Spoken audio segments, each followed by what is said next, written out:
Commander Thexvar had seen many things in his 40 cycles of service, but nothing prepared him for the sight of 3 Krivosh cubs stumbling through the garrison gates at sunset.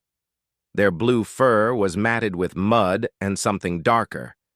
Between them, they carried a single human helmet, its white surface scorched and dented. "Where is Sergeant Rivera?" Thexvar's voice came out sharper than he intended. The cubs flinched, their 6 eyes blinking in sequence, a sign of extreme distress among their kind. The smallest cub, barely reaching his knee, held the helmet up with trembling paws. She told us to run. We tried to stay. She made us leave." Thexvar felt his chest tighten. Sarah Rivera had been assigned to the perimeter patrol with the cubs as part of the integration program. The Krivosh were new to the Galactic Coalition, and their young needed to learn how to work alongside other species.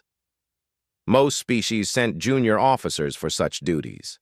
The humans had sent Rivera, a decorated combat veteran who had survived the Proxima campaign. "Show me where," Thexvar commanded, already signaling for a rescue team. The cubs led them into the Vermilion Forest, a dense woodland that bordered the garrison. The team moved quickly, following the trail of broken branches and disturbed soil. Thexvar noticed how the cubs kept close together, their ears flat against their heads. They were terrified, yet they pushed forward. After 20 minutes, they reached a clearing. Thexvar stopped, his tactical scanner showing no life signs ahead. The ground was torn up, massive claw marks carved into the earth. A shade stalker had been here. The apex predator of this world could take down a fully armored Kravathi warrior. Against a single human with standard patrol gear, it should have been a massacre. But the evidence told a different story. The Shadestalker lay dead 30 meters from the clearing's edge. Its black carapace was cracked in multiple places.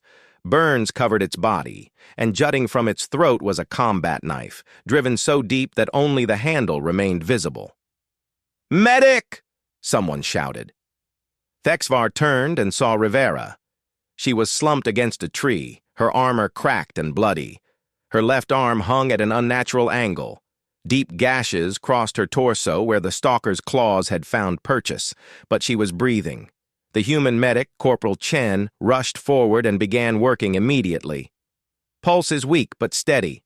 Multiple lacerations, compound fracture, possible internal bleeding. She's going into shock." "How is she alive?" Thexvar whispered. He had seen soldiers die from half these injuries. "Because she's human," Chen replied, injecting Rivera with emergency stabilizers. "And because she's stubborn." As they loaded Rivera onto a stretcher, the largest cub approached Thexvar. "She fought the monster," the cub said quietly. "It came from the trees, so fast. Sergeant Rivera put herself between us and it. She told us to run to the garrison, told us not to look back." The middle cub continued the story, words tumbling out. "But we hid in the rocks. We watched. The monster hit her so hard, she flew back. We thought she was dead, but she got up. She always got up." The smallest cub's voice was barely a whisper. "She didn't have her big weapons. Just the small gun and the knife. The monster was so much bigger. But she kept fighting. She made loud noises, scary noises. Human war cries. The monster tried to leave, to chase us, but she wouldn't let it. She kept attacking." Thexvar looked at the dead stalker again, understanding dawning. Rivera hadn't just fought it. She had made herself the target, forcing it to focus on her instead of pursuing the cubs. Even wounded, even outmatched, she had refused to let it pass. "She fell after the monster died," the largest cub said. "We tried to help her, but she was too heavy to carry. She told us to take her helmet and run for help. Said someone would come if they saw it. Said we had to be brave, like humans." Back at the Garrison Medical Center, Thexvar stood outside the surgery room. The Krivosh cubs sat on a bench nearby, still clutching Rivera's helmet. They refused to leave. Dr. Holloway, the human chief surgeon, emerged after 4 hours. She looked exhausted but satisfied. She'll live. Humans are tough to kill when they've got a reason to survive. Lost a lot of blood, and the recovery will be long, but she'll make it. The cubs? Thexvar asked. She kept asking about them before we sedated her. First words out of her mouth were, "Did they make it back safe?" Thexvar approached the cubs. They looked up at him with wide eyes. "Sergeant Rivera will recover," he told them, "because of your actions. You followed her orders and brought help. You saved her life." The smallest cub stood. "She saved ours first. She could have run. Humans are fast. She could have escaped. But she stayed." This was the human paradox that confused so many species. Individually, humans were not the strongest, not the fastest, not the most naturally armed. But they possessed something that statistics and biology could not measure. They had the capacity to choose pain over safety, to endure when enduring seemed impossible, to protect others even at the cost of themselves. Over the following weeks, Rivera's recovery became the talk of the garrison. The cubs visited daily, bringing her drawings and stories from their classes. They had begun calling themselves Rivera's Pack, much to the amusement of the human contingent. When Rivera finally returned to light duty, walking with a slight limp that doctors said would fade, she found the cubs waiting in the training yard. They stood at attention, mimicking the human military stance they had observed. "Sergeant Rivera," the largest cub said formally, "we wish to continue our training with you." Rivera smiled, the expression still pained but genuine. "I'm not cleared for patrol duty yet." "Then we will do other training," the middle cub insisted. "You taught us that protection is about more than strength. It is about courage, about choosing to stand when you could run." The smallest cub held up her helmet, now polished and repaired. "You left this behind so we could bring help. We want to learn how to be the kind of person who would do that." Rivera took the helmet, running her fingers over the new dent that repair crews had left intentionally, a reminder. "Being that kind of person isn't about being human," she said quietly. "It's about understanding that some things are worth fighting for. You three proved that when you came back for me. You could have stayed hidden, stayed safe, but you didn't." Thexvar, watching from his office window, sent a report to Coalition Command that evening. It was a simple message, but one that would influence integration programs across dozens of worlds.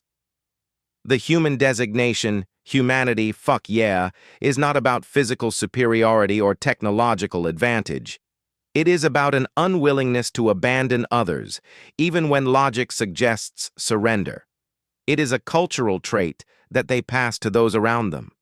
The Krivosh cubs who served with Sergeant Rivera have internalized this value. They are becoming more human in spirit, while remaining Krivosh in form. This is the true strength humanity brings to the Coalition. They make us all braver. In the years that followed, the story of Rivera and her cubs spread throughout the Coalition. It became a teaching example in integration courses. The helmet, eventually retired from service, was placed in the Coalition Museum of Valor with a simple plaque. "She stood between the darkness and the young. She fell so they could run. They ran so she could survive. This is the human way. This is the way of all who stand together." Rivera continued to serve, eventually taking command of an entire integration battalion. Her pack, as the three Krivosh were now officially designated, served with her. They never forgot the lesson of that day in the Vermilion Forest, the day they learned that courage was not the absence of fear, but the choice to act despite it.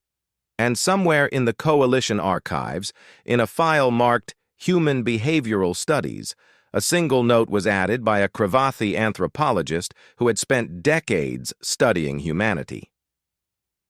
"They do not fight because they cannot feel pain. They fight because some things hurt more than pain ever could. They fight because abandonment of others hurts their spirit in ways that physical wounds cannot match. This is not biology. This is choice, and that makes it more powerful than any evolution could create. The cubs understood this now. They had carried a helmet through the forest, a symbol of the human who had refused to let them become prey. And in doing so, they had carried something else, the knowledge that strength comes not from what you are, but from what you choose to become, when everything is at stake. That was the human gift. Not invincibility, but the refusal to accept defeat when others depended on them. And it was a gift that could be shared, learned, and passed on to anyone brave enough to stand beside them.